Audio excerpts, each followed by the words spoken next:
स्वागत है आपका फिर से हमारे चैनल ब्रिलियंस 53 में।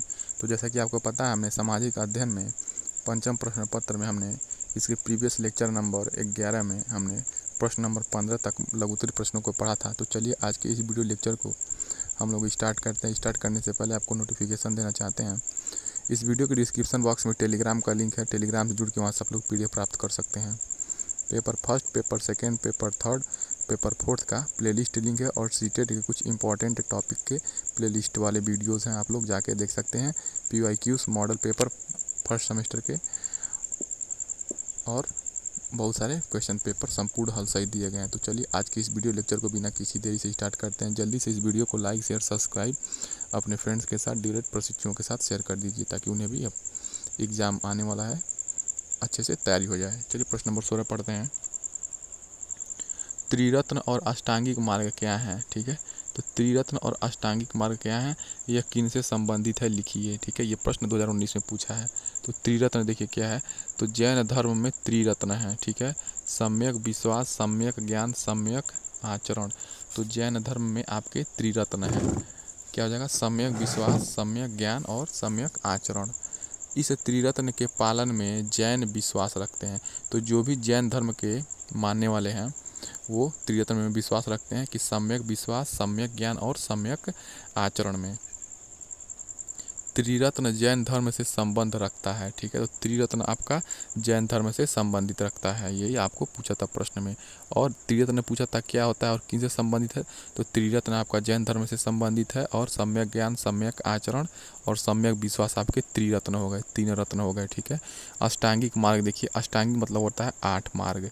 तो अष्टांगिक मार्ग बौद्ध धर्म से संबंध रखता है, यानी कि त्रिरत्न आपका जैन धर्म से और अष्टांगिक मार्ग आपका बौद्ध धर्म से संबंध रखता है। यह दुख निरोध मार्ग है, यानी कि यह दुख को रोकने वाला रास्ता है, यानी कि दुख को रोक देता है। आप इन अष्टांगिक मार्ग का पालन करते हैं तो इसको इस प्रकार बताया गया है। तो क्या? सम्यक दृष्टि अर्थात 4 आर्य सत्यों का ज्ञान प्राप्त करना।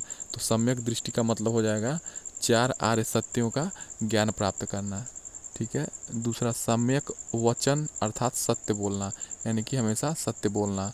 सम्यक संकल्प अर्थात हिंसा, द्वेष, राग, वासना एवं दुर्भावना का त्याग करना। ठीक है, हिंसा, द्वेष, राग, वासना एवं दुर्भावना का त्याग करना, ये आपके अष्टांगिक मार्ग है, याद रखना है आपको। सम्यक दृष्टि अर्थात 4 आर्य सत्यों का ज्ञान प्राप्त करना। सम्यक वचन अर्थात सत्य बोलना। सम्यक संकल्प अर्थात हिंसा, द्वेष, राग, वासना एवं दुर्भावना का त्याग करना।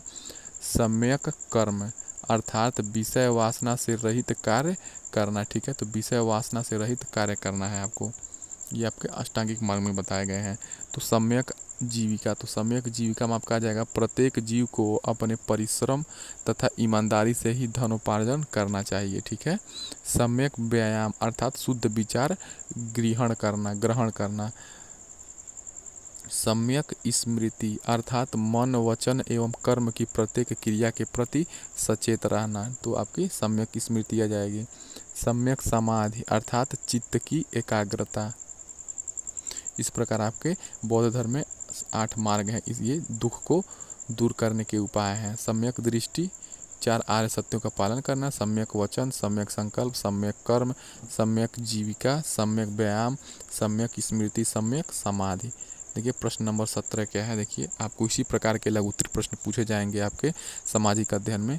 तो नीला ग्रह किसे कहते हैं, इसे नीला ग्रह क्यों कहते हैं, अथवा पृथ्वी को नीला ग्रह क्यों कहा जाता है। तो बताइए पृथ्वी को नीला ग्रह क्यों कहा जाता है। प्रश्न देखिए 2 टाइप, एक ही प्रश्न को 2 टाइप से घुमा के पूछा गया है। नीला ग्रह किसे कहते हैं, नीला ग्रह क्यों कहते हैं, और पृथ्वी को नीला ग्रह क्यों कहा जाता है। ठीक है, तो देखिए पृथ्वी को नीला ग्रह क्यों कहा जाता है और नीला ग्रह किसको कहते हैं।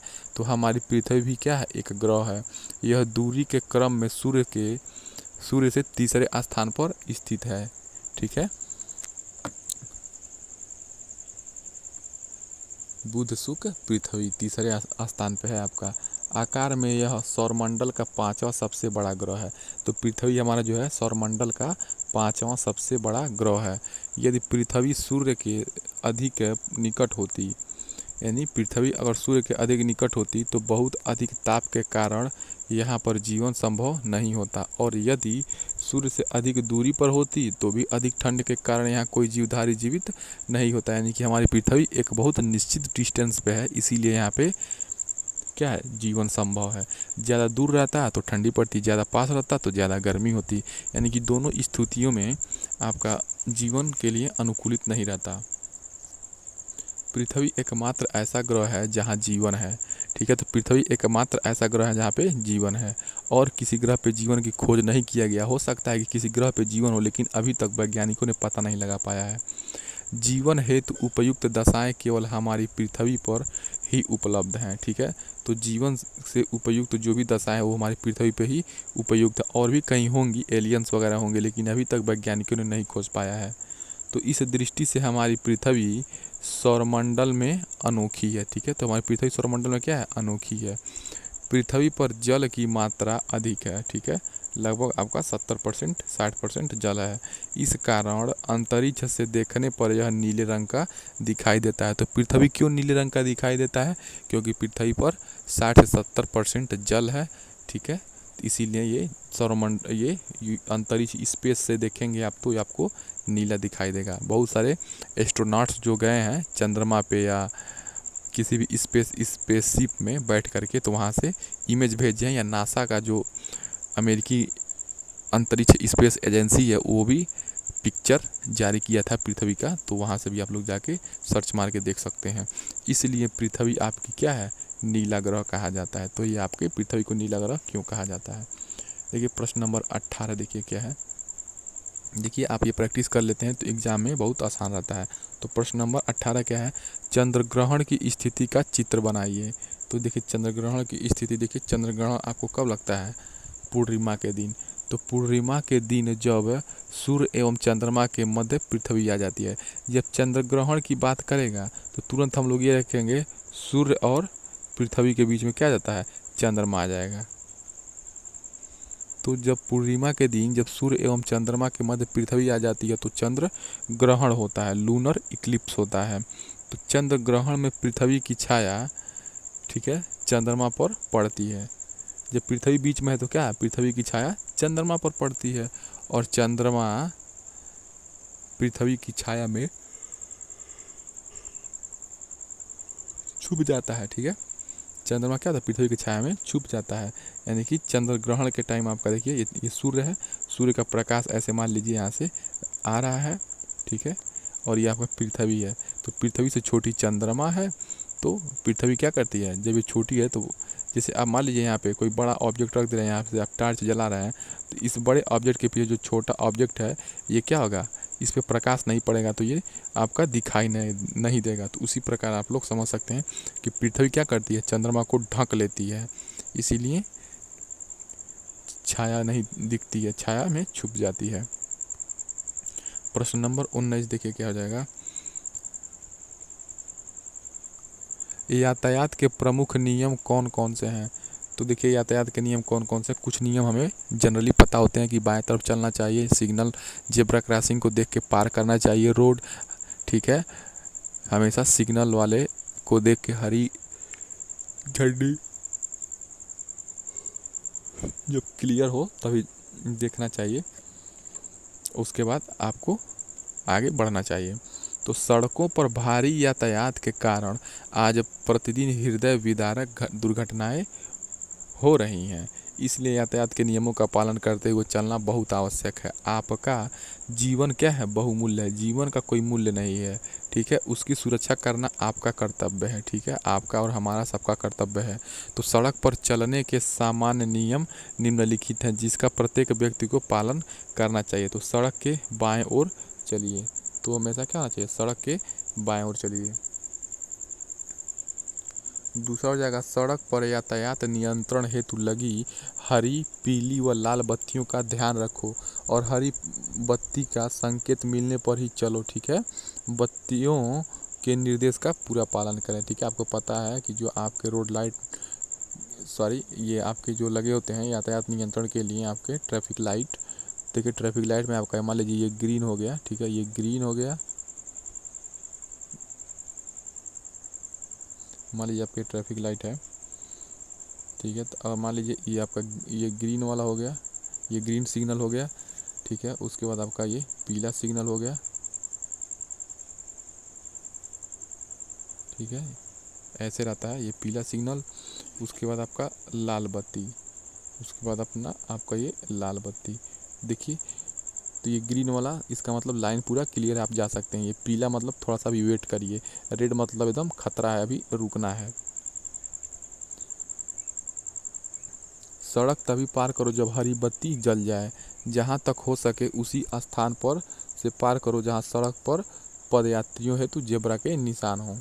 जहाँ सड़क के दोनों ओर पथिक पथ यानी कि फुटपाथ हो बने हैं, पैदल चलते समय उन्हीं का प्रयोग करना चाहिए, ठीक है। तो सड़क पर यदि लाल बत्ती नहीं लगी है और यातायात पुलिस कर्मचारी निर्देश कर रहा है तो उसके निर्देशों का पालन करना चाहिए, ठीक है।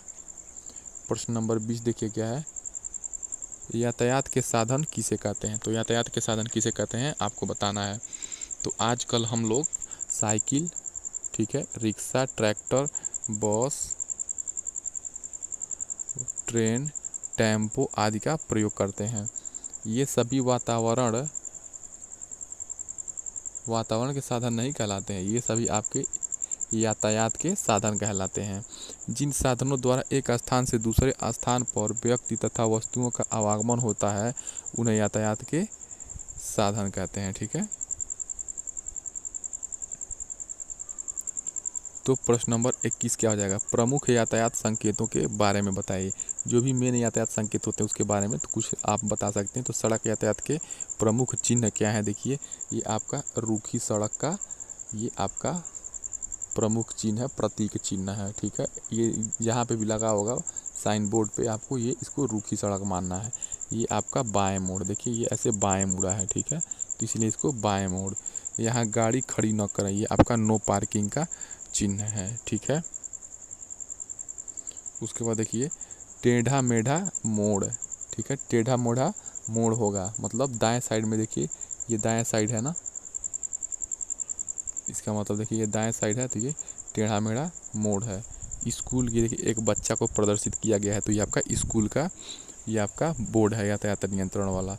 देखिए दिशा वाहन मतलब इसी रास्ते में आपका वाहन जाएगा। देखिए टेढ़ा मेढ़ा मोड़, देखिए ये आपका बाएं, तो टेढ़ा मेढ़ा मोड़ आपका बाएं है, ठीक है, ये बाएं वाले का चिन्ह है। ये देखिए पार्किंग खड़ी करने का स्थल, देखिए जहाँ पे पार्क करना होता है वहाँ पे पी का ऐसे साइन बना होता है, पी से पार्किंग, ठीक है। 6 टन से भारी धुरियाँ हैं,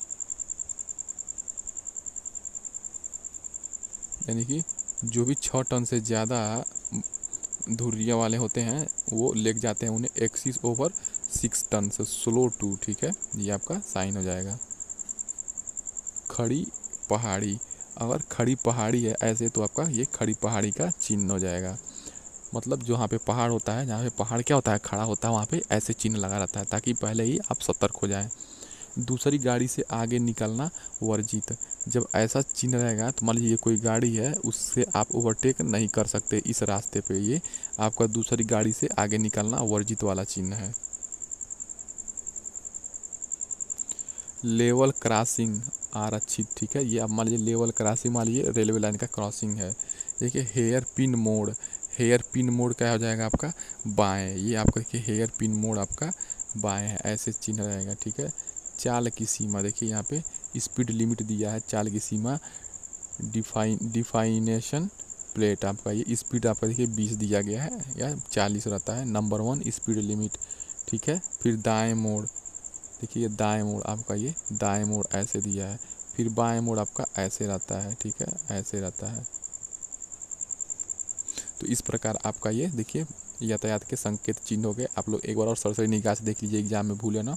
रूखी सड़क का देख लीजिए, बाएं मोड़, यहाँ गाड़ी खड़ी न करें, टेढ़ा मेढ़ा मोड़, स्कूल, दिशा वाहन, टेढ़ा मेढ़ा मोड़, पार्किंग, ठीक है, खड़ी पहाड़ी, हेयर पिन मोड़, हेयर पिन मोड़, चाल की सीमा, दाएं मोड़, लेवल क्रॉसिंग, ठीक है। इस प्रकार आपका, ठीक है ना, ये साइन हो गया है। देखिए ये इंपॉर्टेंट प्रश्न आपका यहाँ पे स्क्रीन के सामने देखिए आप ध्यान से। प्रश्न नंबर 22 क्या है, सिकंदर के आक्रमण का भारत पर क्या प्रभाव पड़ा। तो सिकंदर के आक्रमण का भारत पर क्या प्रभाव पड़ा चलिए देखते हैं। तो सिकंदर के आक्रमण के प्रभाव के विषय में इतिहासकार एक मत नहीं है। कुछ इतिहासकारों का मत है कि सिकंदर भारत में आंधी की तरह आया और शीघ्र ही यहाँ से वापस भी चला गया। ठीक है, इसमें भी मतभेद है। कुछ विद्वान क्या मानते हैं कि आंधी की तरह ये इसकी साम्राज्य फैली और उसके बाद ये आंधी की तरह शीघ्र क्या हो गया, ख़त्म भी हो गया। अतः उसके आक्रमण से भारत पर कोई प्रभाव नहीं पड़ा। किंतु कुछ इतिहासकारों का मत है कि सिकंदर के आक्रमण का भारत पर प्रभाव पड़ा। वास्तव में यह प्रभाव अनेक क्षेत्रों में दर्शित भी होता है। सिकंदर के आक्रमण से भारत पर राजनीतिक महत्व क्या हुआ? इतिहास की तिथि निर्धारण में सहायक। इस आक्रमण से तिथिवार इतिहास को प्रस्तुत करने में सहायता प्राप्त हुई। राजनीतिक एकता का प्रारंभ हुआ। ठीक है, तो राजनीतिक एकता का प्रारंभ कैसे हुआ? तत्कालीन उत्तरी भारत के अनेक छोटे छोटे राज्यों का विलय पोरस तथा आम्भी के राज्यों में हो गया। अपेक्षाकृत राज्य विस्तृत तथा राजनीतिक दृष्टि से एकजुट होने लगे। यूनानी राज्यों की स्थापना लगी होने। तो पश्चिमी पंजाब, सिंध आदि सीमावर्ती प्रांतों में यूनानी राज्यों की स्थापना हुई। ठीक है, यानी कि सिकंदर यूनानी था। दोषपूर्ण युद्ध विधि का ज्ञान। भारतीयों को सिकंदर के विरुद्ध युद्ध करने से अपनी युद्ध विधि के दोषों का भलीभांति ज्ञान हुआ। सिकंदर मान लीजिए बहुत बड़ा योद्धा था, तो वो अगर भारतीय जो उसके साथ थे उन्हें अपने क्या कमियां है युद्ध लड़ने में, उन कमियों का उन्हें एहसास हुआ, जिससे उन्होंने भविष्य में दूर भी किया था। ठीक है, तो ये आपका राजनीतिक प्रभाव हो गया।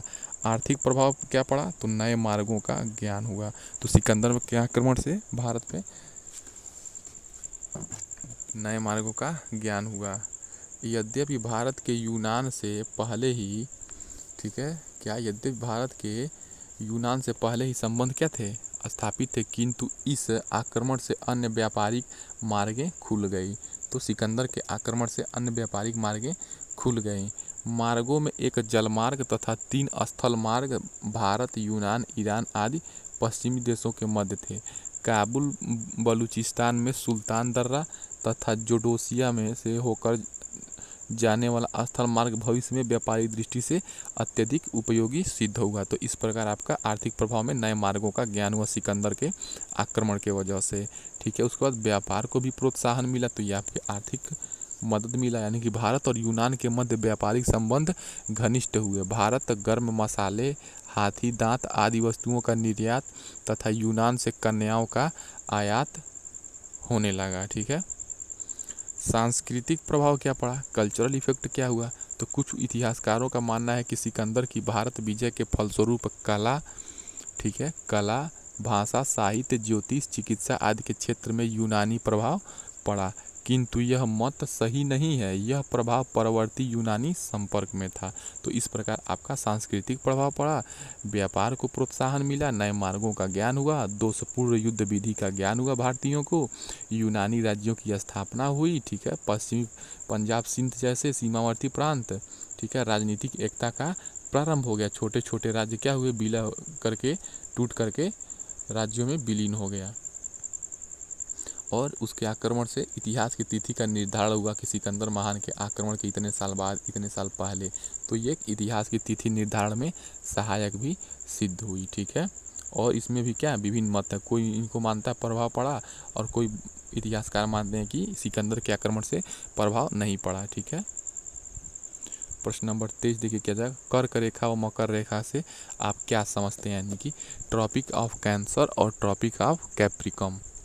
ठीक है, तो कर्क रेखा आपका उत्तरी गोलार्ध में है। ठीक है, और आपका मकर रेखा आपका दक्षिणी गोलार्ध साइड में है, यानी कि भूमध्य रेखा के नीचे है और जो भूमध्य रेखा के ऊपर है वो कर्क रेखा। ठीक है, देखिए ये आपका, देखिए ऐसे हो जाएगा। मान लीजिए ये ग्लोब है, ये आपका 0 डिग्री अक्षांश यानी भूमध्य रेखा है, तो यहाँ पे 23.5 डिग्री पे आपका 23.5 डिग्री उत्तरी अक्षांश। ठीक है, 23.5 डिग्री उत्तरी अक्षांश आपका क्या है, कर्क रेखा हो जाएगा। और फिर 23.5 डिग्री दक्षिणी अक्षांश आपका मकर रेखा है, यानी कि ट्रॉपिक ऑफ कैप्रिकम हो जाएगा। तो कर्क रेखा क्या है, उत्तरी गोलार्ध में भूमध्य रेखा के समानांतर पर ग्लोब पर पश्चिम से पूर्व की ओर खींची गई। ठीक है, तो ग्लोब पर पश्चिम से पूर्व की ओर खींची गई काल्पनिक रेखा है। यह रेखा पृथ्वी पर उन 5 प्रमुख अक्षांश रेखाओं में से एक है जो पृथ्वी के मानचित्र पर परिलक्षित होता है। ठीक है, मकर रेखा क्या हो जाएगा? तो मकर रेखा देखिए पृथ्वी के दक्षिणी गोलार्ध में भूमध्य रेखा के समानांतर, तो पृथ्वी के दक्षिणी गोलार्ध में भूमध्य रेखा के समानांतर 23 डिग्री 23 डिग्री 23.5 डिग्री मान लीजिए 26 मिनट और 22 सेकेंड।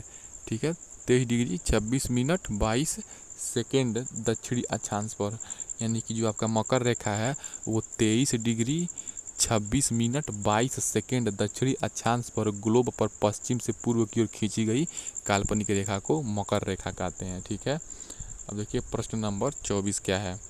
तो केंद्र शासित क्षेत्रों की राजधानी के नाम लिखिए। तो आपको देखिए यूनियन टेरिटरी के क्षेत्रों की कैपिटल बताना है। तो यूनियन टेरिटरी क्षेत्र एवं उनकी कैपिटल, तो केंद्र शासित प्रदेश, यूनियन टेरिटरी और उसके कैपिटल। तो देखिए आपके 7 यूनियन टेरिटरी हैं। अंडमान और निकोबार द्वीप समूह, अंडमान निकोबार द्वीप समूह की राजधानी आपका पोर्ट ब्लेयर। लक्षद्वीप की राजधानी आपकी कावारत्ती। दमन और दीव की राजधानी आपका दमन। ठीक है, दादरा और नगर हवेली का सिलवासा। ठीक है, दिल्ली का आपका दिल्ली ही राजधानी। चंडीगढ़ की राजधानी आपका चंडीगढ़। पुडुचेरी या पांडिचेरी। ठीक है, तो पुडुचेरी या पांडिचेरी आपका हो जाएगा पुडुचेरी या पांडिचेरी ही उसकी राजधानी है। तो इस प्रकार आपका देखिए 7 राजधानी हो गए। तो चलिए आगे का जो भी प्रश्न है हम लोग नेक्स्ट वीडियो में मिलते हैं। तब तक चैनल को लाइक शेयर सब्सक्राइब और अपने डीएलएड फर्स्ट सेमेस्टर वाले स्टूडेंट के साथ शेयर कर दीजिए। डिस्क्रिप्शन बॉक्स में टेलीग्राम से जुड़ के आप बहुत सारे PYQs मॉडल पेपर्स सॉल्व कर सकते हैं, संपूर्ण हल सहित प्रश्न और उत्तर सहित, और आपको एग्जाम में हेल्प करेगा। मिलते हैं नेक्स्ट वीडियो में। जय हिंद।